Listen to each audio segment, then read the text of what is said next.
I'll give you a sneak peek of my next direction of work. Currently, I am a toxic, abusive baby daddy, deadbeat as fuck. And in our area, Washington State, Pacific Northwest, it's actually a pretty common issue. So I decided to do some thinking and writing. And not only am I gonna try to do some articles, but I'm also hoping to advance the cause of a dad being present in a kid's life. So I think that's a good cause. Across King and Pierce counties, the institutions designed to protect stability, civil courts, municipal support systems, and local law enforcement are operating under extreme friction. At the exact moment families require grounded, steady leadership, cultural and legal incentives actively dismantle the foundational role of the father. When the household unit collapses, the legal state steps in to replace organic fatherhood with administrative management. Under Washington State's mandatory domestic violence arrest provisions, codified under statute, RCW, whatever, law enforcement officers responding to domestic disputes are required to take a custodial arrest if probable cause of a domestic offense exists within the 4-hour window. While crafted to stop immediate physical conflict, this mandatory apparatus routinely triggers rapid pretrial detentions based solely on conflicting oral statements. Conflicting oral statements. Data compiled by the Washington Association of Sheriffs and Police Chiefs consistently demonstrates that domestic violence classifications comprises nearly half of all reported crimes against persons statewide. So half the crime reported is the domestic violence. And then the law says that the reporting agency comes in to arrest somebody, right? When coming to a domestic violence call, somebody's getting arrested. And so good odds that a lot of those guys in there are solely based off of, well, I don't know what their individual reasons might be, but there's other results that I'm looking for instead of removing the dad from the family unit. The discussion goes on. These cases flood local pretrial holding centers, including King County Correctional Facility in Seattle, the Maleng Regional Justice Center in Kent, and Pierce County Jail in Tacoma. RJC, yeah. When an arrest occurs, it is almost invariably accompanied by an ex parte protection order, immediately severing the father from his residence and children long before any full civil trial or formal evidentiary review can take place. Boom, immediately. The dad can no longer see the kids, right? Somehow, whatever the situation is, remove dad from the situation and the vicinity as soon as possible. And then, however, the cost should be maintained, right? This immediate removal feeds directly into a severe administrative bottleneck. King and Pierce County Superior Courts handle massive civil and criminal dockets that leave family law cases sitting in multi-year delays. Due to chronic judicial congestion, initial temporary orders, which designated a primary custodian and relegate the other parents to restricted visitation, remain active for 18 to 36 months. During this prolonged state of separation, the temporary dynamic becomes the permanent status quo. Right? So technically, these motherfuckers don't have a solution. So they come up a decent temporary solution saying separate the two, put the dad in classes or in jail, right? And then give it some time, and then which with a protective order in place, with a separation order in place, that gives you 18 to 36 months to not mend the situation, right? However insignificant or significant the situation was, your kid is affected for 18 to 36 months almost immediately when you call 911, whether you have a good reason or not, right? Some of you guys, ladies, do have a good reason to report your dude, and some of you don't, which is frustrating, because if half of the cases in jail right now are due to a domestic violence situation, and then the guys that are free seeing all these loose baby mamas causing problems out here, it causes, and then me having my own baby mama problems, right? There is a noticeable hypocrisy going on, and it's not socially correct. It's not right. So however the pendulum swings, right, as far as social justice, at the moment we're kind of poking fun of how loose these baby mamas are, but the true hidden cost is the affected parenting. The child has to learn a different fucking life, instead of, oh, I have a safe place to raise myself, or I guess to grow up, right? This immediate removal fees, blah blah blah. Due to chronic judicial congestion, initial temporary orders which designate a primary custodian and relegate the other parent to restricted visitation. Oh yeah, so currently, like, I'm experiencing that. I went to court, separated from the kid. The only way I can see the kid is with supervised supervision, but there's like 2, 3, 4 agencies in my area that do that, and they're all fully booked, right? It's a thriving industry at the moment, and so I can't even apply anywhere because the motherfuckers are fully booked. So my only solution is to change how this court fucking shit operates. This is not parenting. This is not healthy.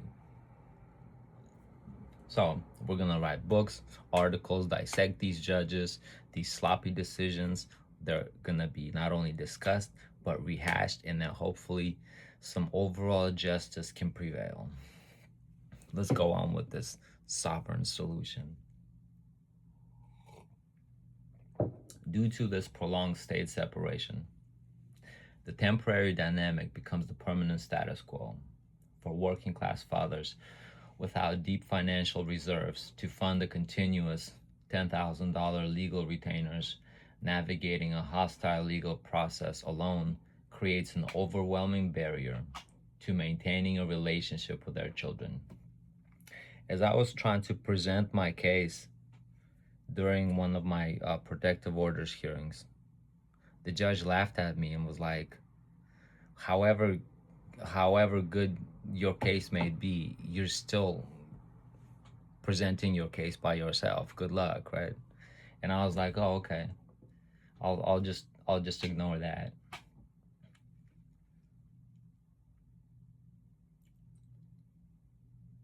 Pierce County. This legal gridlock creates an environment where false claims of victimhood can be weaponized without immediate accountability, using the court's slow timeline as leverage to alienate a fit parent from the home. When the father is removed from the household, a vacuum forms that neither the state nor modern commercial culture can fill. In many cases, single mother household is left to face the staggering financial burdens of Western Washington, where infant child care routinely costs $2,000 per month per child. To survive this pressure, many women fall prey to hyper-individualistic cultural messaging that promotes absolute independence and short-term gratification over long-term familiar duty. The popular media hypersexualized hip-hop, and the hedonistic subcultures of modern electronic music explicitly glamorize transactional relationship, infidelity, and the rejection of a permanent commitment. Driven by these influences, isolated mothers often seek quick financial or emotional relief through unvetted temporary partners, predatory workplace supervisors, and chatting and chaotic social networks. This exposes children to unstable adult influences and creates a cycle of negligence where true home stability is traded for the illusion of freedom. The corporate workforce, the corporate workplace, and the state positioning themselves as pseudo protectors offer cold transactional support, HR policies, and welfare stipends that can never provide moral authority and physical security and lifelong devotion of a committed father. Bro, this social media modern day culture says that the baby mother is just this gem of a person, right? And and somehow we're supposed to be pretty happy about the fact that they can easily make up charges about us. They can easily alienate us. They can easily destroy our lives. They are owed this fucking money that they think they are, right? And these all these godlike qualities that they now have because they pooped out a child. Granted, it's our child, and we love him, and we try to be there for him. But when your hands are tied and you can't communicate, and she's not willing to communicate, that becomes a hyper, not a hyper, fuck that word. It becomes not only a very stressful situation, but that becomes the true toxic situation for the child. And I do blame other cultures' influences on the American way of living, right? Had we not had these brain rotting Asian kids raving out everywhere and doing this transactional sex behavior as a normal, then it'd be different, right? The Hispanic people have their own cultures, and the way they view relationships and commitment, I guess, right, is a little bit different than the traditional American way. Every culture adds a little bit of opinion to this because we're in America, but the judicial system is very, very sloppy. Nobody wins. Everybody's just kind of putting off making big decisions until later. The goal is to preserve the family unit because if we can't trust each other, if we can't work stuff out, then perhaps we deserve to be annihilated and not reproduce, right? We deserve to just keel over and die because what else is there? However, we're trying to come up with these solutions so that our kids have a better world. And sometimes that is the worthwhile fight. The ultimate resolution to this civilizational breakdown is not found in endless legal appeals or societal cynicism, but in a return to foundational biblical order. Scripture establishes a clear blueprint for the family. The father holds solemn obligation as the head provider and spiritual protector of his perimeter, called to lead with unyielding discipline, self-sacrifice, and moral strength. In turn, the true maternal strength lies not in hyper-independent isolation or modern cultural conformity, but in aligning with the home, prioritizing the nurture and protection of the child, and recognizing that parenting is an interdependent covenant rather than a solo venture. We have to remind men what it looks like to be a man by trying to adopt or pick up the weight of responsibility, accountability, fatherhood, being a good dude, right? Being a productive member of society. If we have all these fractured pieces of society, then absolutely anybody can come in and just help themselves to all these helpless little sheep and lamb, right? But if our family units are actually based on some traditional, good old fashioned fucking love and good values, right? Where we do look up to a father figure because that motherfucker should know better. And if he doesn't, then we try to remind him. We hope for the best. We push for the best. We hopefully sick him on some better material, right? Dude, become better. It's not an option. And then the female shouldn't be normalized to just flee the house and abandon everything and then go get laid by 6 different dudes, and then now she has a drug habit, an alcohol habit, some STDs, some mental disorders, some brain damage, and some other bullshit by the time she comes back to her senses, right? That's some bullshit.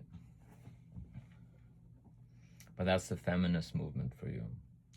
Restoring this balance requires men to build an unassailable life, mastering real-world trades, achieving financial sovereignty, documenting legal matters with unemotional precision.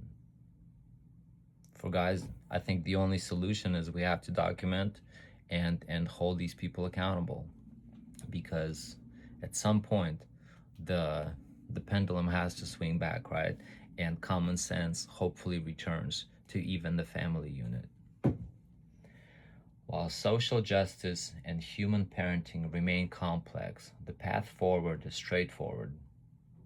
When men reject passive apathy, embrace their God-given duty, and enforce a higher standard within their immediate perimeter, they build a foundation that no broken court or corrupt culture can tear down. And that's the thing. For the families that are doing good, thank God you don't have the court system in your ass. As soon as you got these legal people in your motherfucking business, it takes years, it takes months, it takes years. You're on record, you're examined, and by whoever the fuck they designate to, right? And then you gotta take classes, and then the kid wonders why they can't see the other parent, but got access to 8 different dudes who can sleep over in their house, right? And this is a delusional world. I think you guys hopefully understand my frustration. What a fucking silly way to live, right? So hopefully there's more than just me that is frustrated with this. And that's kind of what I'm doing at the moment. Is I did an article about this. This has kind of been a pressing issue I've been dwelling on for the last couple months. And it's important enough that I'd rather tackle this instead of wait 36 months to be like, oh, I guess now I get to see my 6-year-old son. My goodness. However, non-cooperation is like out of the equation, right? So, because dudes have a higher standard of operation. We can't just be acting like silly gooses and then setting a bad example, but the example is half the dudes in jail are over a domestic dispute. And then we clearly see what these baby mamas are out here doing and talking about. Is that how you want your daughter or son to grow up? Anyways, it's 2026. We're kind of talking about some shit, working on some solution, because the previous geezers were just too fucking lazy and sloppy to acknowledge the problems that were in their lap. Have a good day.